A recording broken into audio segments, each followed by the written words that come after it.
முற்பகல் செய்யின் பிற்பகல் விளையும் அப்படின்றது வந்து ஆனால் இப்போல்லாம் பார்த்தா அப்பகலே விளைஞ்சிடும் அப்படின்ற அளவுக்கு ஆயிடுச்சு. வந்து நீங்கள் என்ன பண்ணாலும் வந்து இமீடியட்டாக உங்களுக்கான அதற்கான பலன் வந்து கால சூழ்நிலை மாறிடுச்சு. இன்றைக்கி கலிகாலம் ஆயிடுச்சு. என்ன வேணாலும் சொல்கிறாங்க, ஏறக்குறைய வந்து இன்ஸ்டன்ட் காப்பி மாதிரி தான். நீங்கள் செய்கிற நல்லது கெட்டதுக்கெல்லாம் உடனடியாக ஒரு ப்ரூ காப்பி அல்லது வந்து சன்ரைஸே வாங்கி இமீடியட்டாக கலந்து குடிக்கிற லெவலுக்கு வந்தாச்சுட்டாங்க. சரி, இதுக்கு ஏன் இவ்வளோ பில்டப்பு அப்படின் பொழுது ரொம்ப சமீப காலத்தில் 2 நடிகைக்குள் நடந்த ஒரு விஷயம்தான் அந்த முற்பகல் செய்யின் பிற்பகல் இப்பகலே விளைந்து விட்டது. சரி, நேராக மேட்டருக்கே வந்துடுவோம். தங்கலான் படத்தில் நடிச்சிருந்த மாளவிகா மோகன் தொடர்ந்து 2-3 இதுக்கெலாம் இன்டர்வியூ கொடுத்துருந்தாங்க. அந்த இன்டர்வியூவில் நான் கூட பார்த்தேன். நான் ஓகே, மாளவிகா மோகனுக்கு வந்து தமிழில் ஒரு முக்கியமான படம் தங்கலான். இதுக்கு முன்னாடி வந்த பேட்டை, அப்புறம் மாஸ்டர் படங்கள்லாம் வந்து சும்மா வந்துட்டு போனாங்க, மரத்தை சுற்றிட்டு போனாங்கன்ற மாதிரி ஒன்றும் நடிப்புக்கு பெரிய ஸ்கோப்லாம் கிடையாது. ஆரம்பத்தில் இந்த தங்கலான் படத்தில் உள்ள என்ட்ரி ஆகி இவங்களுக்கு நடிக்க வரல, ஒன்றுமே வந்து ரியாக்ஷன் கொடுக்க தெரியல, எக்ஸ்ட்ரா ரீடேக் போய்கிட்டே இருக்குது, என்னால் முடியாது அப்படின்னு ரஞ்சித்து அவங்கள பேக்கப் பண்ணி திரும்ப மும்பைக்கு அனுப்புகிற மாதிரி இருந்தது. அப்புறம் விக்ரம் தலையிட்டு இப்போ வேணாம், ஒரு நடிகை உள்ளே வந்தாச்சு, ஏறக்குறைய மீடியாக்களில் பேசப்பட்டாச்சு, மீடியாக்கள் எழுதிட்டாங்க, இதுக்கப்புறம் அந்த படத்துலேருந்து அந்த நடிகை எடுத்துட்டோம்னா அவங்களுக்கு சினிமா கேரியரில் தமிழில் ஒரு பெரிய பாதிப்பை ஏற்படுத்தும், உங்களால் முடியாதது இல்லை. ஏன்னா களிமண்ணை கூட நடிக்க வைக்கக்கூடிய இயக்குநர்கள் தமிழ் சினிமாவில் இருந்தார்கள், இருக்கிறார்கள், இன்னும் இருக்க போகிறார்கள்.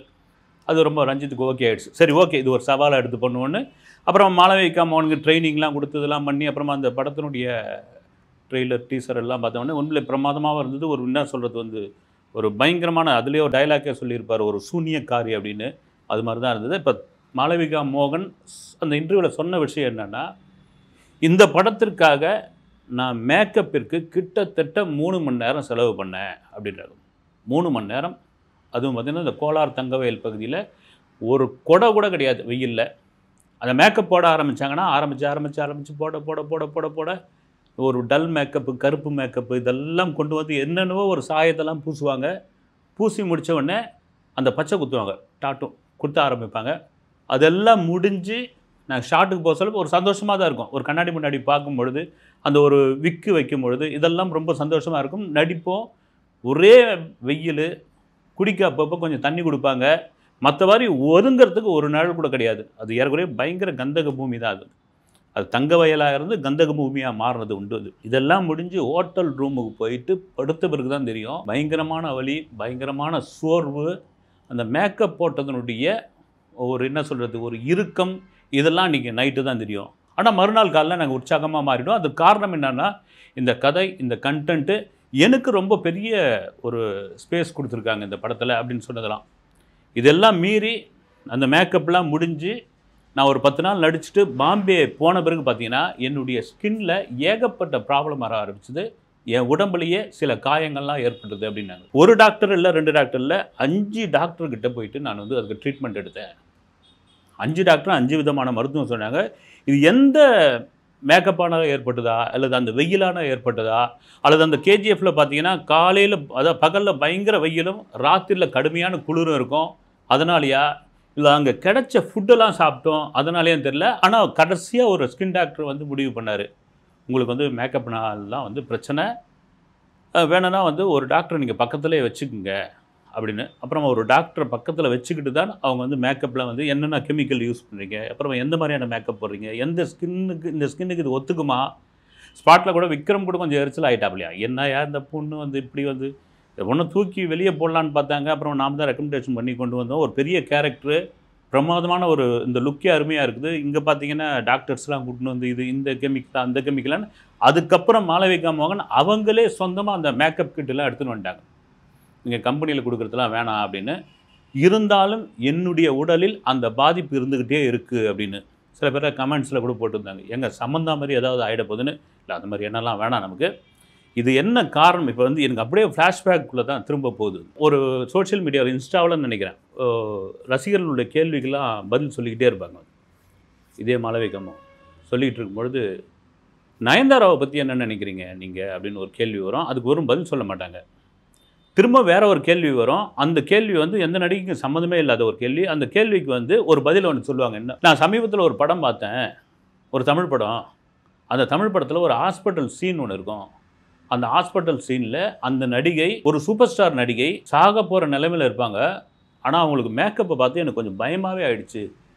என்னென்னா அவ்வளோ க்ளீன் மேக்கப்பு, தலையை நல்லா படிய வாரி அதுக்கு ஒரு கிளிப்பு போட்டு ஐலைனர் போட்டு இந்த ஸ்டிக்கர் போட்டு கூட மாறியே இருக்காது. லிப்டிக் வந்து பார்த்தீங்கன்னா அவ்வளோ ஃப்ரெஷ்ஷாக போட்ட மாதிரி இருக்கும். உலகத்திலே நான் இப்படி ஒரு சீனை ஒரு ஹாஸ்பிட்டலில் ஒரு சாக கிடக்கிற ஒரு பெண்மணி இவ்வளோ மேக்கப்போட நடித்து நான் உலக சினிமாவில் எந்த படமும் பார்க்கல அப்படின்னு பேர் சொல்லாமல் சொல்லிடுவாங்க. சோஷியல் மீடியா முழுக்க அடுத்த சில நிமிடங்களில் நயன்தாராவை தான் சொல்கிறீங்க.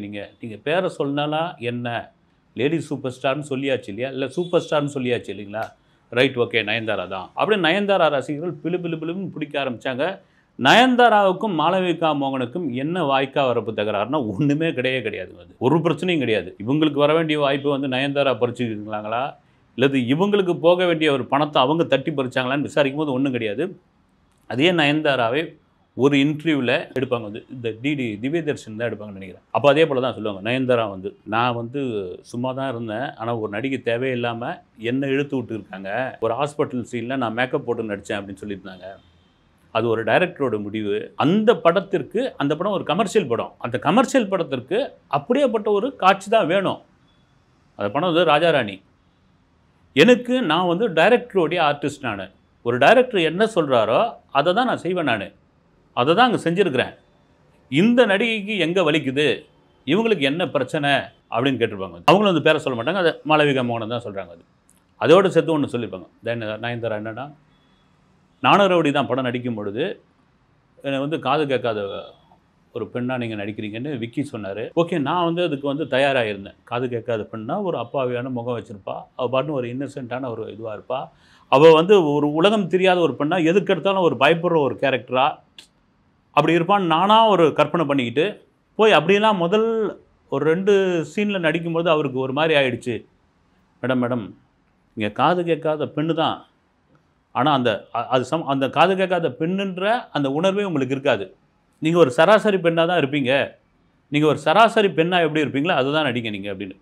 அப்போ என் காது கூட பயங்கரமான ஒரு க்ளோஸ்அப் ஷாட் ஒன்று வச்சுருப்பாங்க, அவ்வளோ அழகாக இருந்திருக்கும் அப்படின்ட்டு இவங்க நயன்தாரா தரப்பில் பேசணுன்னே மறுபடியும் மாளவிகா மோகன் சும்மா இல்லை, என்ன சொல்லியிருப்பாங்க, உலகத்தில் வந்து எந்த நடிகைக்கும் வந்து லேடி சூப்பர் ஸ்டார்னு ஒரு பட்டம் கொடுத்ததே கிடையாது. அது என்ன லேடி சூப்பர் ஸ்டார்னு கொடுக்க வேண்டியது தானே, அதில் ஏன் நீங்கள் வந்து பாலினத்தை பிரிக்கிறீங்க? ஆனால் இந்தியாவிலே எனக்கு தெரிஞ்சு 2 நடிகை மட்டும் தான் சூப்பர் ஸ்டார். ஒன்று வந்து ஆலியா பட்டு, இன்னொன்று வந்து தீபிகா படுகோனே. அதாவது என்னென்னா, இந்த மேக்கப் அப்படின்ற ஒரு விஷயம் இருக்குல்ல, அது ரொம்ப ரொம்ப ரொம்ப ரொம்ப முக்கியமான ஒரு விஷயம். கூட சொல்லுவாங்க வந்து, நடிகைகளுக்கு வந்து மேக்கப் பாக்ஸை தூக்கி வச்சுட்டா தெருவில் மவுண்ட் ரோடில் நடந்து போனால் கூட எவனாலையும் கண்டுபிடிக்க முடியாது அப்படின்லாம் ஒரு காலத்தில் வந்து ஜோக்கெலாம் வரும் பத்திரிகையில். அது கூட உண்மை வந்து. அன்றைக்கி சொன்ன ஒரு வார்த்தை ஒரு நடிகை வந்து அபாண்டமான பழி இன்றைக்கி வந்து உங்களுக்கு அதே மேக்கப்பில் ஒரு பிரச்சனையாக வந்திருக்குது. மேக்கப்புன்னு சொல்லும்போது தான் ஒரு நடிகர் அவரை நேரடியாக வந்துடும், கமலஹாசன். அவர் என்ன பண்ணிட்டாரு, அபய் சண்முகியில் ஒரு பெண் வேஷம், அதான் தெரியும் உங்களுக்கு, ஒரு மாமி வேஷம் போட்டு முடித்தவொடனே அப்படியே கண்ணாடி முன்னாடி பார்த்தவொடனே அவர் பயங்கர சர்ப்ரைஸ் ஆகிப்போச்சு. பார்த்துட்டு என்ன பண்ணோம், இதை வந்து நம்ம ஒருத்தர்கிட்ட போயிட்டு இது அப்படியே போய் நிற்கணும், அவருக்கு எந்த முன்னறிவிப்பும் இல்லாமல் அவர் முன்னாடி போய் நிற்கணும். அவர் சம்மந்தப்பட்டவர்கள்லாம் ஃபோன் பண்ணி சொல்லியாச்சு. ஏன்னா அவர் வந்து அதிகார மையத்தில் இருக்கிற ஒருத்தர் வந்து அவர் சம்மந்தப்பட்ட என் அப்பாயின்மெண்ட் வாங்காமல் போக முடியாது இல்லைங்களா, இது மாதிரி அவர் தோற்றத்தில் வரேன், ஆனால் அவர்கிட்ட சொல்லிடாதீங்க, இன்னும் ஒரு அரை மணி நேரத்தில் வந்துடுவேன் நான், சொல்லிடாதீங்கன்னு. அதே போல் அவங்களும் வந்து அவங்க குடும்பத்தை சேர்ந்தவங்களும் சொல்லலை. திடீர்னு வந்தவுடனே நேராக வீட்டுக்குள்ளே போனால் அவருடைய அறை கதவை தட்டின உடனே வாங்கன்னு ஒரு குரல் இருந்தது. கதவை திறந்து பண்ணால் அவர் கொஞ்சம் திகைப்பாகிட்டார். வந்து ஒரு 50 வயசு மதிக்கத்தக்க ஒரு பெண்மணி வெள்ளை வெள்ளையர்னு மடிசாறு கட்டிக்கிட்டு அப்படி வந்து நிற்கிறாங்களே, கொஞ்ச நேரம் அப்படி எதுவாகிட்டார்.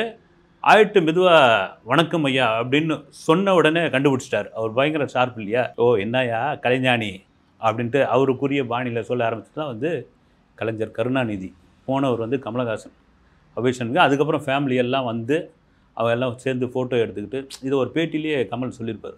பயங்கர மகிழ்ச்சி ஆகிப்போச்சு அவருக்கு. அப்படி பார்க்குறாரு, மேலும் கீழே பார்க்குறாரு, இதான் ஒரு உன்னத கலைஞன் அப்படின்னு.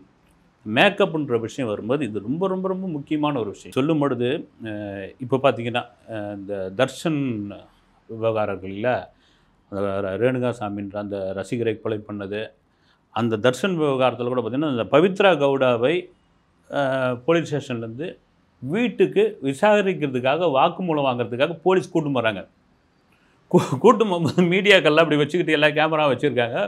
அந்த வீட்டில் போய் விசாரணைலாம் வாக்குமூலம்லாம் வாங்கிட்டு திரும்ப வரும்பொழுது திரும்ப ஷூட் பண்ணும்போது அடடா சொல்ல பவித்ரா கவுண்டா சாதாரணமாக போனாங்க, வரும்போது ஃபுல் மேக்கப்பாக வராங்க, லிப்டிக்லாம் போட்டுக்கிட்டு வராங்க. இது எந்த ஊர்லையா நடக்குன்ட்டு மீடியாவில் பெரிய விஷயமா ஆக்கினவொடனே அது என்ன ஆகிப்போச்சு, அந்த கூட்டு போனாங்க இல்லைங்களா அந்த sub inspector, lady sub inspector, அவங்களுக்கு ஒரு நோட்டீஸை கொடுத்துருக்காங்க. இதுக்கு ஒரு விளக்கம் சொல்லுங்கன்னு.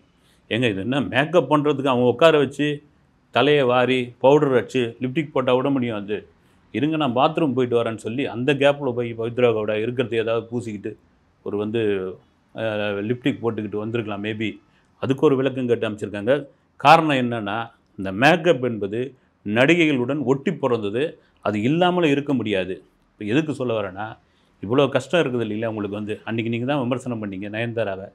இன்றைக்கி அந்த மேக்கப் எப்படியாப்பட்ட ஒரு விஷயமா உங்களுக்கு மாறி இருக்குது, உங்களுக்கு ரியாக்ஷனை கொடுத்துருக்குது. இது எல்லாம் தெரிஞ்சு அடக்கி வாசிங்க அப்படின்னு தான் நம்முடைய கருத்து. ஓகே, ஆகஸ்ட் 15 தங்கலான் ரிலீஸ் ஆகுமா என்னன்னு தெரியல, மேபி ரிலீஸ் ஆகட்டும்.